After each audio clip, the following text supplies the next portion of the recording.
오늘의 하늘 말씀은 제1성서의 이사야와 제2성서의 사도행전입니다.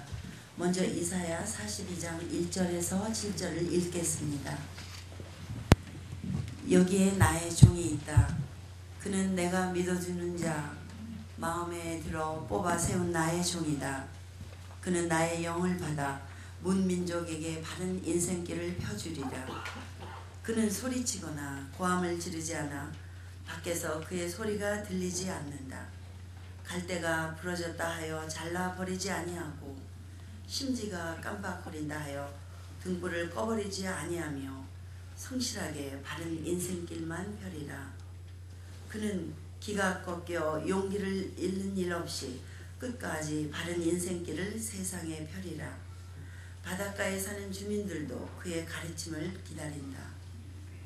하늘을 창조하여 펼치시고 땅을 밟아 느리시고 온갖 싹이 돋게 하신 하느님, 그 위에 사는 백성에게 입김을 넣어주시고 거기 움직이는 것들에게 숨결을 주시는 하느님 야훼께서 이렇게 말씀하신다. 나 야훼가 너를 부른다. 정의를 세우라고 너를 부른다. 내가 너의 손을 잡아 지켜주고 너를 세워 인류와 계약을 맺으니 너는 만국의 빛이 되어라. 소경들의 눈을 열어주고 감옥에 묶여있는 이들을 풀어주고 깜깜한 영창 속에 갇혀있는 이들을 놓아주어라. 이어서 사도행전 10장 34절에서 43절의 말씀을 읽겠습니다. 베드로는 이렇게 말을 시작하였다.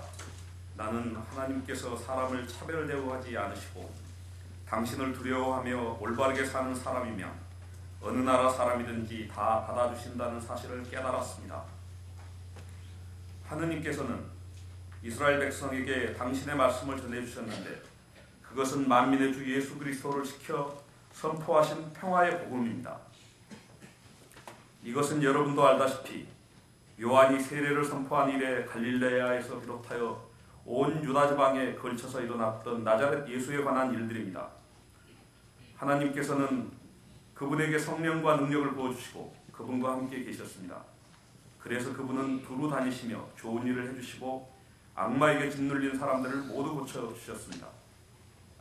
우리는 예수께서 유다 지방과 예루살렘에서 행하신 모든 일을 목격한 사람입니다. 사람들이 그분을 십자가에 달아 죽였지만 하느님께서는 그분을 사흘 만에 다시 살리시고 우리에게 나타나게 하셨습니다.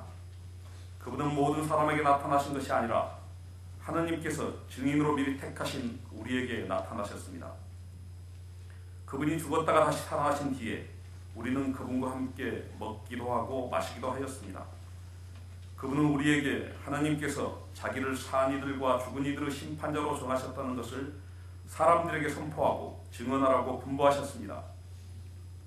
모든 예언자들도 이 예수를 믿는 사람은 누구든지 그분의 이름으로 죄를 용서받을 수 있다고 증언하였습니다. 다 함께 이사야서 42장 6절에서 7절의 말씀을 읽겠습니다. 나 야훼가 너를 부른다. 정의를 세우라고 너를 부른다. 내가 너의 손을 잡아 지켜주고 너를 세워 인류와 계약을 맺으니 너는 만국의 빛이 되어라.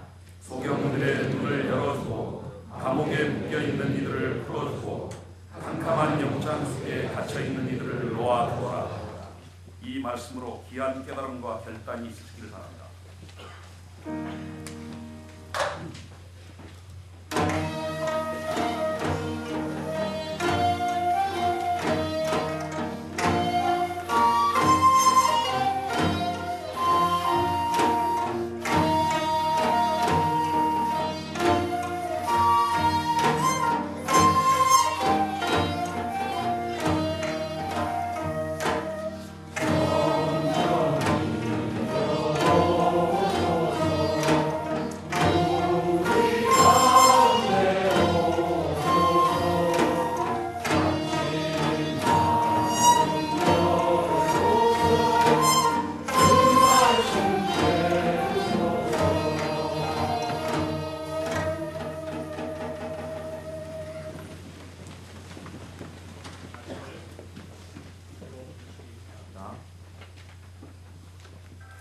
그 즈음에 예수께서 세례를 받으시려고 갈릴레아를 떠나 요르단 강으로 요한을 찾아오셨다. 그러나 요한은 제가 선생님께 세례를 받아야 할 터인데 어떻게 선생님께서 제게 오십니까 하며 굳이 사양하였다. 예수께서 요한에게 지금은 내가 하자는 대로 하여라. 우리가 이렇게 해야 하느님께서 원하시는 모든 일이 이루어진다 하고 대답하셨다. 그제야 요한은 예수께서 하자고 하시는 대로 하였다. 예수께서 세례를 받으시고 물에서 올라오시자 호련히 하늘이 열리고 하느님의 성령이 비둘기 모양으로 당신에 내려오시는 것이 보였다. 그때 하늘에서 이런 소리가 들려왔다. 이는 내 사랑하는 아들, 내 마음에 드는 아들이다. 이는 주님의 말씀입니다.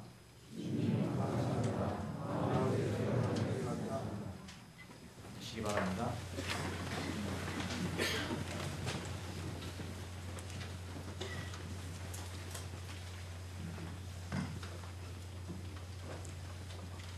저를 보고 웃어보세요. 이빨 세게 보이고 웃으세요. 여러분이 너무 심각하면 제가 말씀드리니 또 부담이 되죠. 오늘은 주연절 후 첫 번째 주일입니다. 일명 예수 세례 주일이라고 교회에서 부르는 주일입니다. 오늘 마테오 복음서는 예수께서 세례 받으시는 장면을 설명하면서 세례는 우리가 흔히 아는 회개의 예식이라든가 혹은 교인됨의 기준이라는 관점이 아닌 하늘의 명령이 비둘기 모양의 성령을 통해서 직접 계시받았음을 설명하고 있습니다. 이는 곧 예수께서 하늘로부터 새로운 부름을 받았다는 것입니다. 이는 예수를 통해서 새로운 역사가 시작하고 있음을 알리는 하늘 열림의 사건입니다. 그리스어로 보면, 성서 언어로 보면 하늘이 열렸다고 말하지 않고 하늘이 찢어졌다고 말합니다. 여러분, 예수께서 십자가에 돌아가실 때 성전 휘장이 찢어졌다고 하는데 그때 두 동사는 같은 동사입니다. 그래서 단순한 사건이 아니라 하늘 사건인 것을 설명하는 말입니다. 예수를 통해서 새로운 하나님의 역사가 시작하고 있음을 말하고 있습니다. 그렇다면 그 새로움은 과거와 뭐가 다른 것인가? 해가 안 뜹니까? 해가 두 개가 뜹니까? 과연 뭐가 달라지는 것입니까? 새끼 밥 안 먹어도 되는 역사가 일어나는 겁니까? 성서는 이 다른 역사를 오늘 이사야서를 통해서 이렇게 말하고 있습니다. 이사야란 예언자들은 백성들이 처한 역사적 상황을 곁들여 보면서 미래의 새 역사를 펼쳐 보이는 하나님의 사람들입니다. 이들이 말하는 새 역사는 사탄 발림의 역사가 아닙니다. 예언자들이 외치는 새로운 역사란 언제나 애굽 제국의 아래 고통받던 히브리 노예들이 해방을 받았던 출애굽의 역사와 맥락을 같이 하고 있습니다.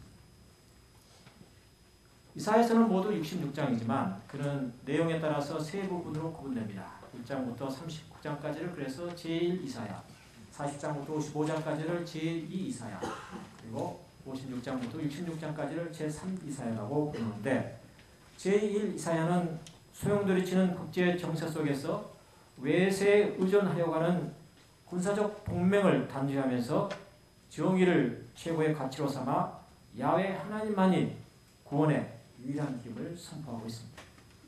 제2 이사야는 바빌론 귀양살이에서 희망을 잃어버린 유대 민족에게 이제 곧 제2의 출애굽이 있을 것임을 얘기하고 있습니다. 제3 이사야는 귀양살에서 돌아와 흩어진 공동체들을 하나로 묶기 위한 희망과 연대의 메시지를 전하고 있습니다. 오늘 본문은 제2의 출애굽을 선포하는 제2 이사야에 속하는 구절입니다. 이제 모세를 대행할 지도자는 이전의 모세와는 다르다는 것입니다. 어떻게 다른 것인가? 그것이 바로 제2 이사야에 등장하는 저 유명한 4개의 고난받는 종의 노래입니다. 오늘 본문은 그중 첫 번째 노래입니다. 나 야훼가 너를 부른다. 정의를 세우라고 너를 부른다. 내가 너의 손을 잡아 지켜주고 너를 세워 인류와 계약을 맺으니 너는 만국의 빛이 되리라. 소경들의 눈을 열어주고 감옥에 묶여있는 이들을 풀어주고 캄캄한 영창 속에 갇혀있는 이들을 놓아주어라. 여기서 너는 누구인가? 메시아라 부르는 한 개인으로 볼 수도 있고 새로운 깃발 아래 현안을 넘어 서로 구성되는 민족의 결례로 볼 수도 있습니다. 저는 민족신학의 관점에서 이 둘을 관점을 동시에 개인과 집단을 동시에 갖는 것이 타당하다고 봅니다. 저는 서구 신학자들이 그간 개인이냐 집단이냐 하는 이런 논쟁을 하는 것은 핵심을 흐리는 일로 생각합니다. 지금 이사야에서 종의 노래로 중요한 점은 하나님의 정의를 실현하는 그가 개인이든 집단이든 핵심은 지금까지의 방식과는 전혀 다른 방식으로 이를 실현한다는 것입니다. 그동안의 제국들은 무력으로 다른 나라를 침범하면서 새로운 질서, 자신들이 정의한 정의, 자신들이 규정하는 그런 정의로운 질서를 세우기 위한다고 말해왔습니다. 여기에 제2 이사야는 하나님의 정의를 실현하는 새로운 메시아는 이전과는 다른 제국들의 폭력적 방식과는 다른 전혀 비폭력적 방식에 의한 것임을 말하고 있습니다. 그런데 이것은 단순한 비폭력적 방식이 아니라 오히려 고난을 통한 새로운 정의의 질서를 말합니다. 그 새로운 사람은 이런 사람입니다. 그는 소리치거나 고함을 지르지 않아 밖에서 그의 소리가 들리지 않는다. 갈대가 부러졌다 하여 잘라버리지 아니하고 심지가 깜빡거린다 하여 등불을 꺼버리지 아니하며 성실하게 바른 인생길만 펴리라.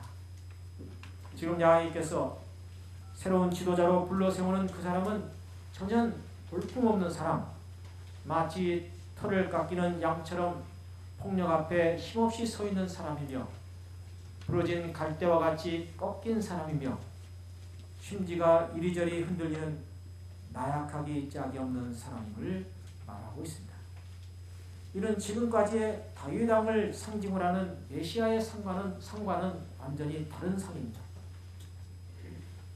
No cross, no crown이라는 말이 있습니다. 십자가 없이 왕관도 없다는 말입니다. 저 십자가에 달려진 찌르는 가시로 만들어진 면류관, 그것이 곧 이사야가 말하고자 하는 새로운 하나님의 정의와 평화로운 질서를 가져오는 메시아의 상징이고 고난받는 종의 상징입니다.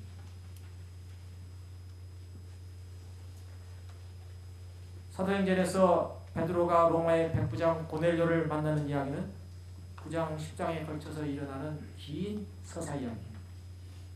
신학적으로 매우 중요한 이야기이자 사도행전의 분기점을 이루는 중요한 사건입니다. 베드로에게서 바울에게로 선교의 바통이 넘어가는 순간이며 닫혔던 이방인의 문이, 구원의 문이 활짝 열리는 개벽의 사건입니다. 초대교회 안에는 예수를 따랐던 유대인들이 주류를 이루고 있었습니다. 그들은 기본적으로 육신의 할례라는 유대계의 전통적 가치를 새로운 신앙 공동체의 이론이 됨에 있어서 중요한 기준으로 삼았습니다.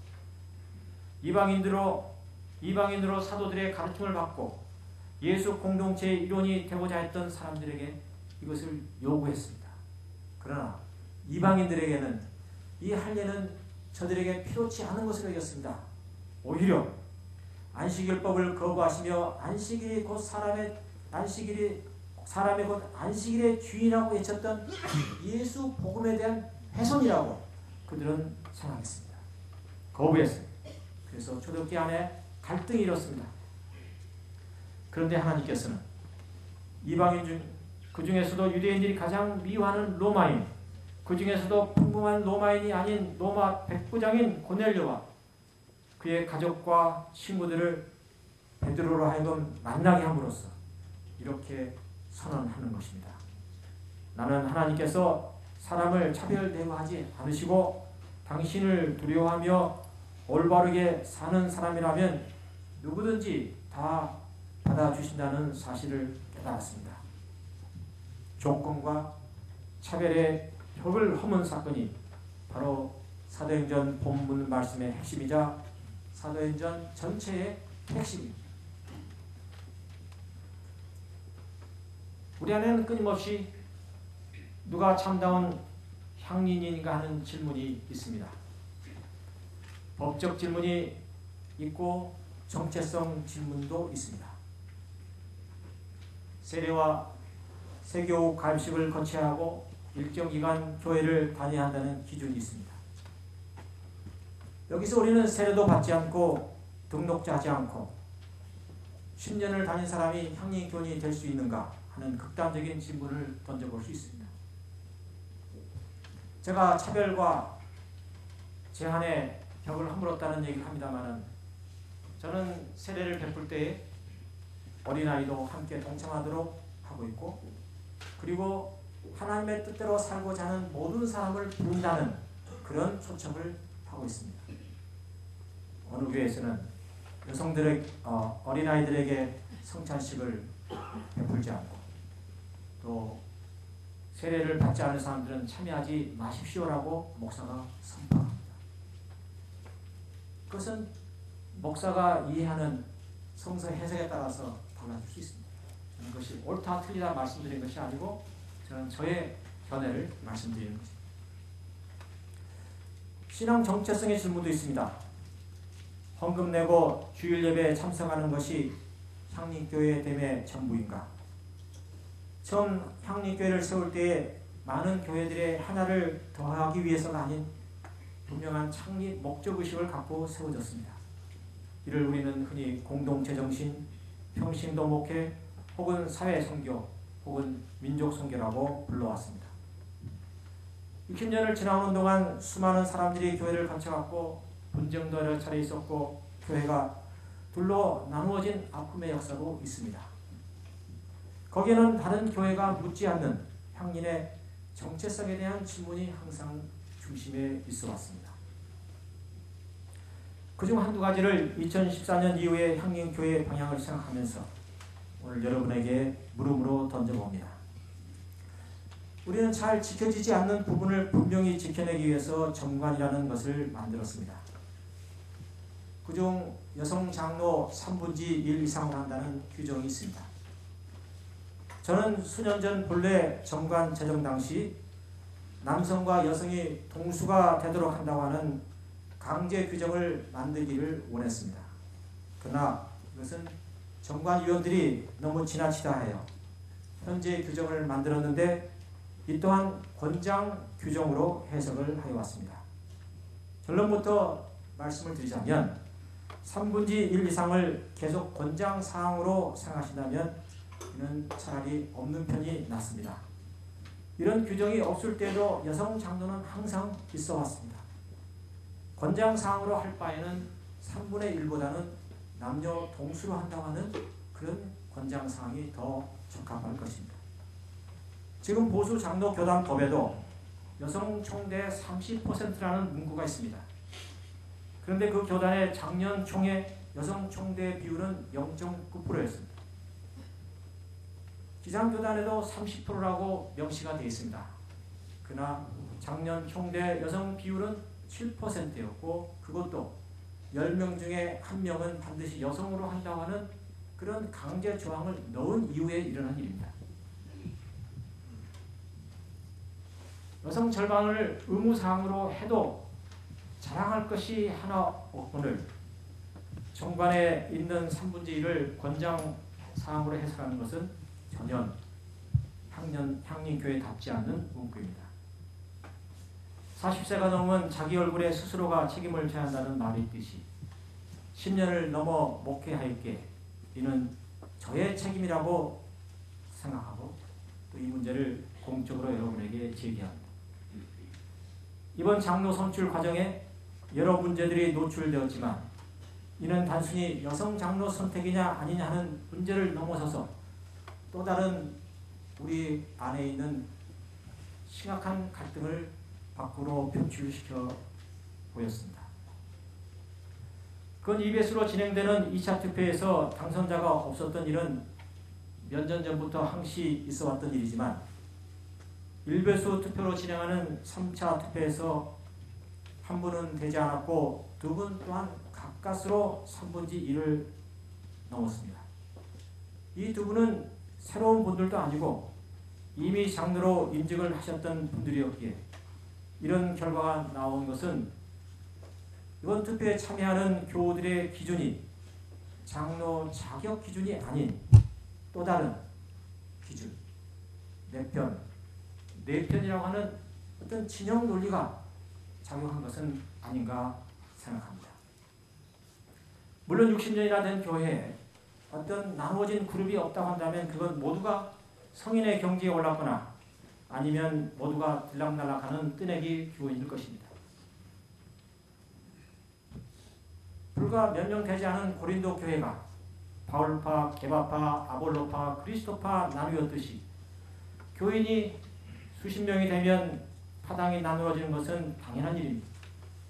가정에서도 엄마 편, 아빠 편 나누어지는데 교회 안에서 여성, 남성에 따라, 세대에 따라, 신도에 따라, 교회의 정체성 질문에 따라 여러 그룹으로 나뉘고 그리고 그 안에 갈등이 일어나는 것은 매우 지극히 당연한 일입니다.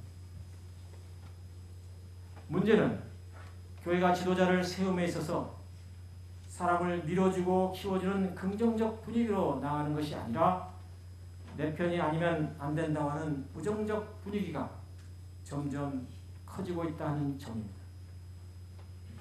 이는 단순히 작년에만 일어난 일이 아니라 오랜 시간 동안 형성되어 있던 일이 수면 위로 떠오른 것입니다. 이런 식으로 가면 올해부터는 누구를 세워도 4차, 5차 투표를 진행한다 하더라도 한 분도 장로로 선출되지 않을 것입니다. 또 다른 말로 하면 이는 향림교회 또한 내부적으로 신구의 교차를 맞이하고 있다는 그런 전환점을 말하기도 합니다. 본가가 없었다면 좀 더 후에 말하자면 저의 은퇴 이후에 일어날 일이었습니다만 저는 이런 일을 예감했고 그래서 분가를 보다 빠르게 진행을 시켰습니다. 적어도 제가 담임 목사로 있을 때에 이 문제를 해결하지 않으면 후임 목사에게 큰 짐을 지워질 것으로 생각했고 저는 지금 제 판단은 옳았다고 여기고 있습니다. 향림교회는 지금 모두가 인식하다시피 촛불 항쟁 이래로 들어온 소위 말하는 새 교인과 그 이전부터 있었던 교회 사이에 교회의 정체성에 대한 이해 차이가 존재합니다. 물론 그렇게 각 연도로 공개해서는 아닙니다만 크게 보면 그렇다는 말씀입니다. 물론 이후에 들어오신 분도 단순히 촛불 때문에 들어온 것은 아니고 다른 이유로 국악이라든가 대통령도 민주화라는 관점에서 향림교회를 선택하신 분도 계십니다. 저는 이런 과정들을 다 일일이 설명할 수는 없습니다. 다만 우리 안에 이런 그룹 갈등이 형성되어 있다는 것을 우리가 냉철하게 인식하고 우리가 힘에 의한 정치 논리가 아닌 신앙에 근거한 공동체의 정신에 기초해서 이를 이겨내기 위해서 서로가 단단히 마음을 새롭게 하고 그리고 자기를 깨우치기 위한 부단한 노력을 하지 않는다면 향림교회 또한 커다란 분열의 위험에 닥칠 수 있다고 하는 것을 제가 말씀드리는 것입니다. 한번 여러분에게 물어보겠습니다. 지난주 30명이 신임 집사 임명을 받았는데 그간 오랫동안 교회를 다니시면서 집사직을 피하셨던 분이 새롭게 임명받으신 분을 제외하고 정말 새롭게 임명받으신 분들 가운데 30명 가운데 그분 제하면 한 25명쯤 되겠습니까? 25명 가운데 그분 이름을 보고 그분 얼굴을 보고 이름을 알아맞히시는 분이 10명이 되신다. 자신 있습니다. 10명. 5명. 아마 집사님으로 임명을 받아서 보통 3년 이상 그 이상 되신 분들이 나가는 저런 분이 저에게 있었나, 그렇게 보신 분도 많았을 겁니다.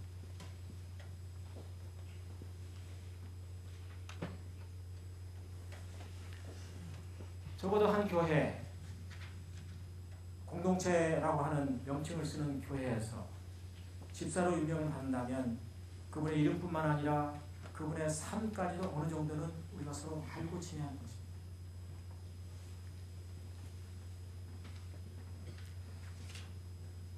사실 한계는 있습니다. 수백 명이 단지 일주일에 한 번 예배라는 공간 안에서 만나고 헤어지는 이 구조 안에서 누가 누구를 알고 그래서 공통점성을 말한다는 것은 매우 제한적인 일입니다. 저는 지금 우리 안에서 서로가 서로를 알아가기 위한 매우 의도적이고 지속적인 노력이 필요한 시기라고 말씀을 드립니다. 할례라고 하는 사회 종교적 규범을 넘어 유대인과 이방인이 하나 되었듯이 예수께서 금단의 땅 사마리아를 들어가고 대화해서는 안 되는 여인과 대화를 하였듯이 베드로가 3번씩이나 더럽다고 피하고자 했던 이방인 고넬료의 집에 들어갔듯이 우리 또한 자신들이 그어놓은 어떤 경계선, 컴포트 존이라고 어떤 여기는 편안한 지역이야 라고 자신이 교회 안에서 만들어 놓은 그 선을 넘지 않는다면, 그걸 깨지 않는다면 그건 자신에게도 매우 좋지 않은 일이 일어날 뿐만 아니라 그건 바른 신앙이라고 말할 수가 없는 것입니다.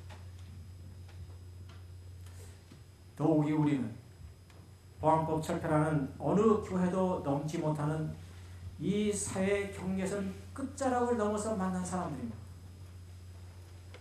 우리는 향림교회라고 말할 때 우리는 단지 우리 눈에 보이는 우리만이 우리가 전부가 아닙니다. 우리 안에는 보이지 않는, 우리 눈에 드러나지 않는 수많은 우리들이 있습니다. 이러한 역사적 사명을 이해하시고 개인의 호불호를 넘어 우리 안에서 매우 강력한 공동체성을 다시금 일으켜 세워야 합니다. 그것은 우리 힘으로 되는 것은 아닙니다. 성령의 힘으로 됩니다. 그러나 우리가 결단하지 않으면 성령께서도 움직이지 않습니다.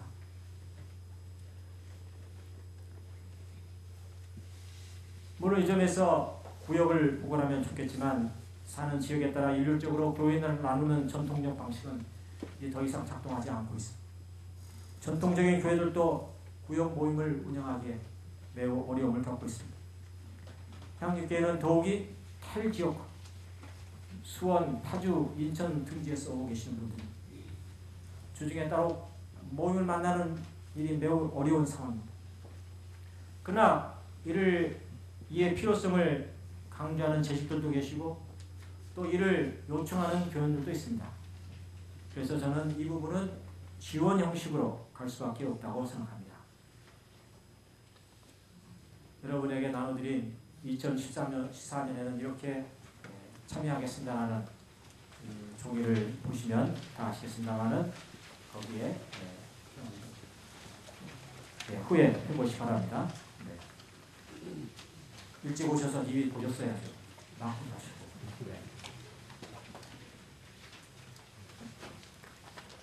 저는 우선 공동체성을 회복하기 위한 우리가 서로가 서로를 알아가기 위한 아주 쉽게 할 수 있는 일을 제안합니다.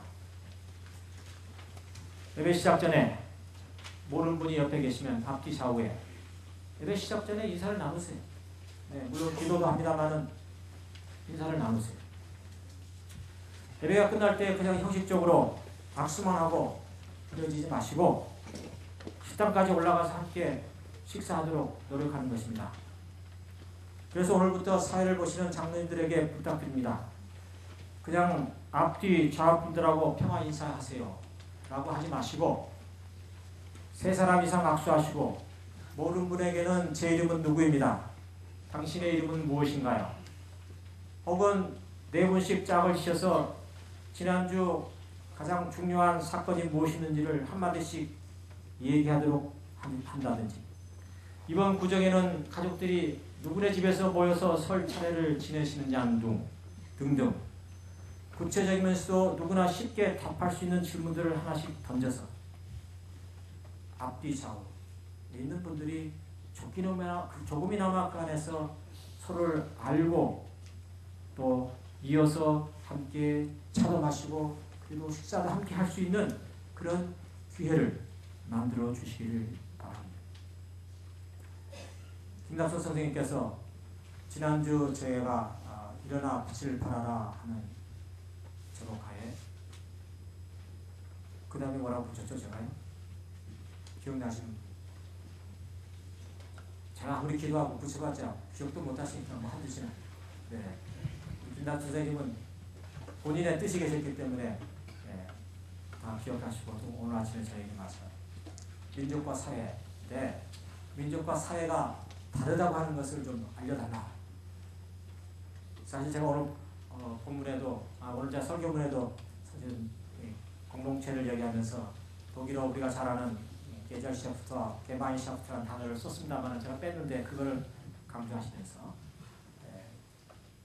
독일어에서는 확실히 구분이 된다. 교회나 가족이나 혈연으로 묶어진 이 결의 민족은 게마인샤프트, 흔히 우리가 말하는 운명 공동체. 사회라고 하는 것은 여러 다른 집단들이 그냥 이익을 중심해서 모여있는 그런 구성 집단이다. 이게 다른 것이다. 그건 옆에 사람이 뭐 죽든 말든 크게 상관하지 않는, 오히려 옆에 사람과 함께 이익을 나누고 이익이 이루어지지 않으면 서로 헤어지는 그런 필요에 따라서 흩어졌다 모여지는 그런 집단에 불과하다고 하는 것을 말씀해달라고 하셨습니다. 예배만 드리고 도망치듯 교회를 빠져나가지 마시고, 예배 직후 4층 식당은 붐비니까 잠시 1층 향후실로 가셔서 차를 마시면서 모르는 사람끼리 서로 대화를 나누시고 4층까지 올라가셔서 밥상 교제를 하시길 바랍니다. 여러분 가운데 오늘부터 10명, 아니 최소 5명이라도 일을 앞으로 꾸준히 6개월만 하신다면 저희 향림교회는 6개월 후 그 분위기가 엄청 달라져 있을 것입니다. 향림교회가 이념성이 강한 지적인 사람들로 모이다 보니 체면을 차리지 않는 것처럼 보이지만 또 실상 보면 체면을 엄청 차리고 있습니다. 어르신 교우들은 새로운 교우들을 보면 새로 오셨냐 물어보고 그들을 격려하고, 또 새 교우들은 오래되고 어르신들 교우들을 만나면 마음 깊은 곳에서 지난 60년 동안 이 민족사회 속에서 이렇게 교회를 지탱한 교회가 어디에 있느냐, 참으로 장하십니다 라고 마음 깊은 곳에서 존경하고 또 그분들의 말에 경청하고 함께 참여하는 그런 노력을 다해야 합니다. 4층 식당을 올라가 보면 이름표가 붙어있지 않는데도 이게 누구 좌석이라고 대강 정해져 있습니다. 안 그렇습니까? 여성들 앉는 자리 정해져 있고 남성들 앉는 자리, 나이 드신 어른들 들어가서 앉는 자리입니다. 우리 여성 나이 드신 권사님들 앉는 자리 정해져 있습니다. 우리 젊은 남성 집사님들, 오늘부터 권사님들 방에 권사님들 앉는 탁상에 들어가서 밥을 잡수세요. 깨시기 바랍니다. 남자 어르신도 또 맨날 저 구석에 들어가지 마시고 밖에서 잡수세요. 빈자리가 여러 대 있을 경우에 어느 교회 좀 편한가, 그럴 때 선택을 내가 제일 잘 모르는 사람으로 선택을 하셔서 앉으셔서 얘기를 나누시기 바랍니다. 매우 작은 일 같지만 매우 큰 일입니다. 그리고 청신 회원들은 자기 방이 있다고 밥을 퍼가지고 자기 방에 들어가서 따로 먹는데 이거 바꿔야 합니다. 말로만 소통이 안 된다 하지 마시고, 우리 얘기 안 들어준다 하지 마시고, 최소한 밥 먹을 때는 같이 먹으면서 소통을 찾아 나서기 바랍니다. 지금의 4층 식당은 소란하기만 했지 집에서 자기 방에 따로따로 들어가서 밥 먹는 것과 다를 바가 없습니다. 공동 식사 자리는 한 끼를 때우는 자리가 아니고 서로의 삶을 나누는 자리가 되어야 합니다.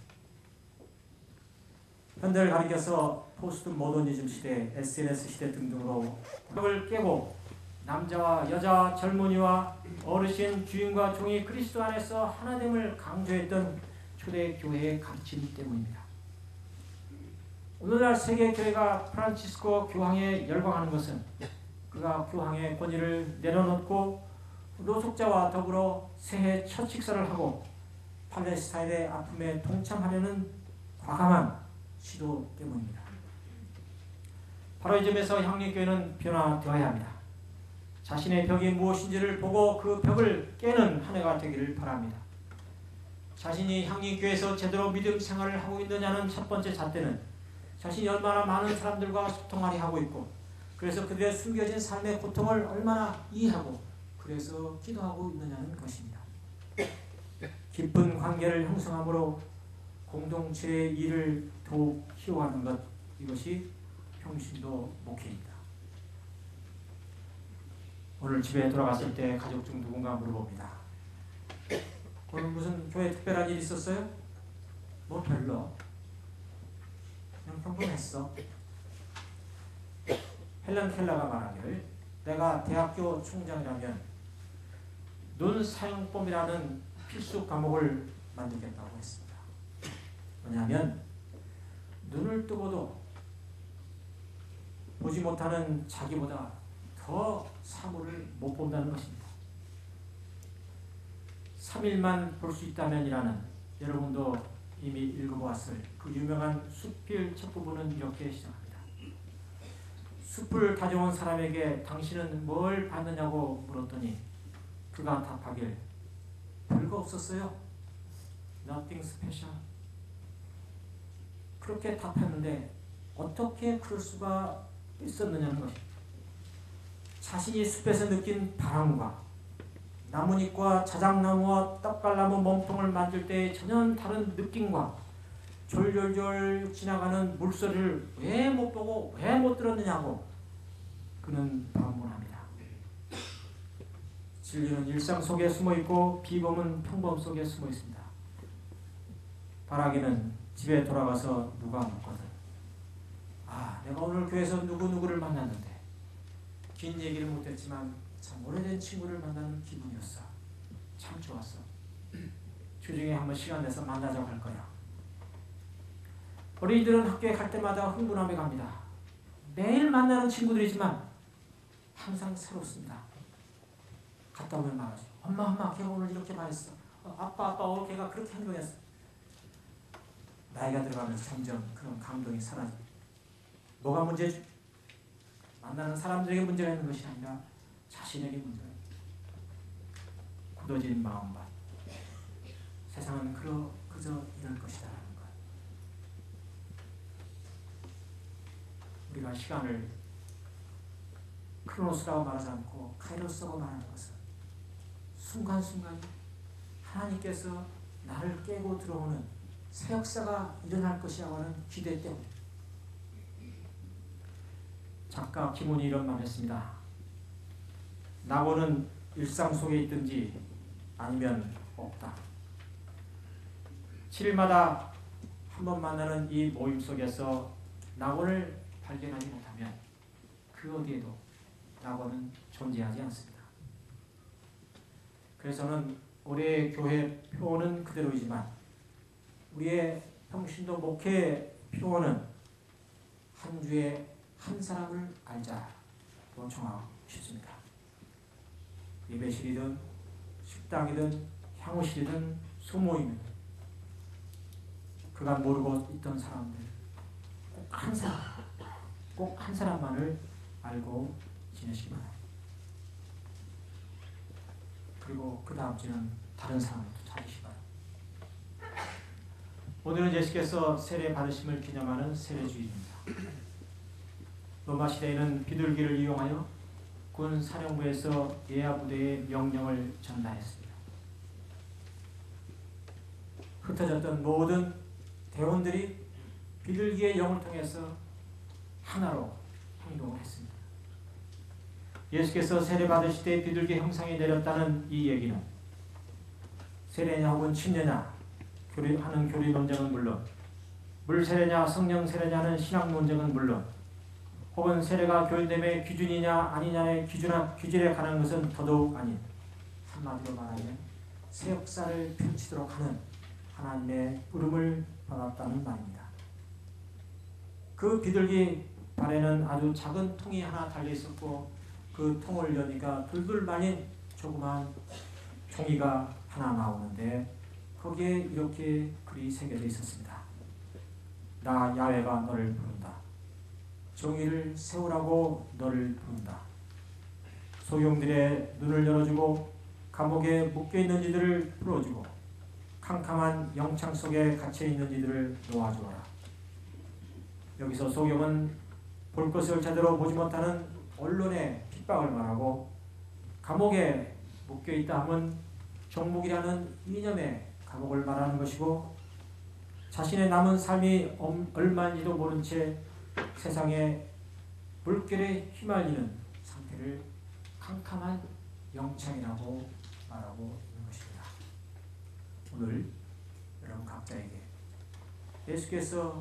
예수께에게 임했던 비둘기의 영이 임하셔서 새로운 역사를 펼쳐나가는 자유와 해방의 새 역사의 주인이 되시기를 주님의 이름으로 축원합니다. 함께 기도하시겠습니다.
시간에 장로 임직 예시 순서를 진행하겠습니다.